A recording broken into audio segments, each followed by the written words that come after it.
matsayinmu na musulmi mun yadda da kaddara kuma wani abu da zai samu kowa sai abin da ubangiji ya kaddara masa. Mun kuma yi imani da dukkan hukuncin ubangiji domin ubangiji baya kuskure. Mun kuma gaskata cewa komai da ajalinsa,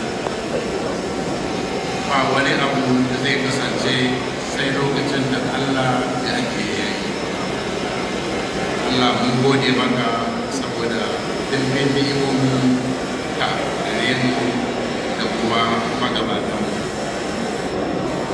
Wajibi ne a irin wannan rana mu yi bita game da nasihar da marigayi mai martaba sarki Allah ya jaddada masa rahama da mana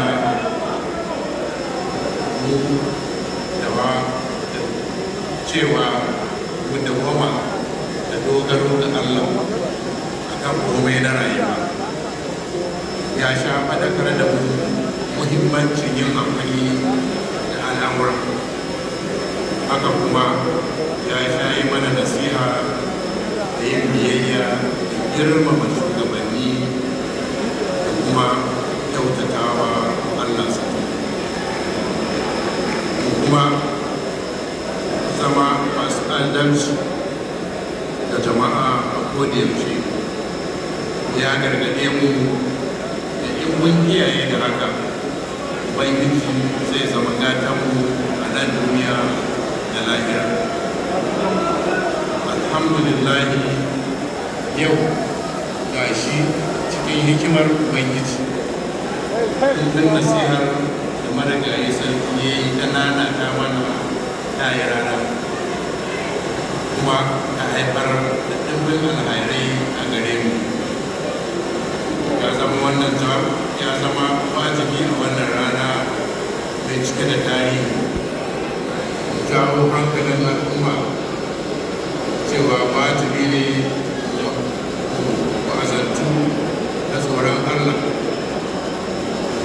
mu yi haƙuri da ɗa da girmama na gaba, kuma mu yi adalci da rufon amana da tausawa na ƙasa da mu, kuma rinka yin maslaha da yafe wa junanmu.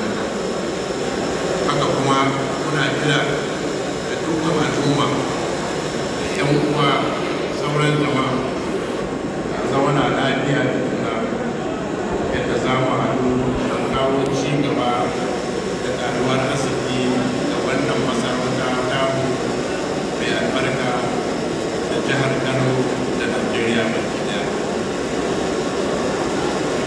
Muna godewa masu zaben sarkin Kano da suka dubi cancantar mu suka ba da sunayen mu ga gwamnati. Muna tabbatar musu in Allah ya yarda za mu jagoranci a wannan shugabanci. Muna godiya da mai girma gwamnatin jihar Kano saboda cancantar da aka gani har aka ɗora mana nauyin wannan babbar amana da yi wa jama'ar Kano jagoranci. Muna roƙon Allah ya taimaka mana rike wannan cikin irin dangarta da muka tashi muka samu ana yi idan dawo fiye da shekara 200 da suka wuce. A ƙarshe ya zama wajibi da godewa al'ummar jihar Kano, musamman al'ummar masarautar Bichi. Allah ya kawo rabuwa da su a wannan lokaci.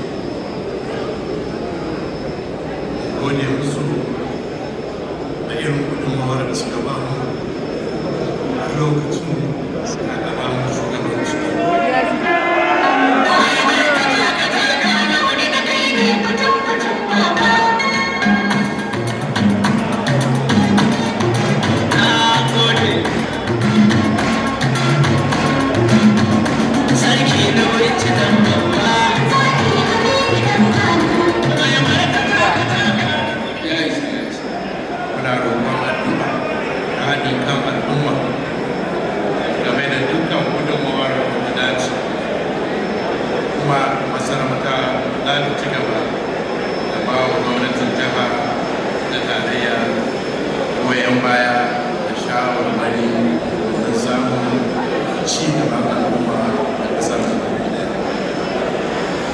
Godewa dukkan waɗanda suka halarci wannan taron. Muna addu'ar yadda aka taru a wannan wajen lafiya, Allah ya mayar da mu gidan lafiya.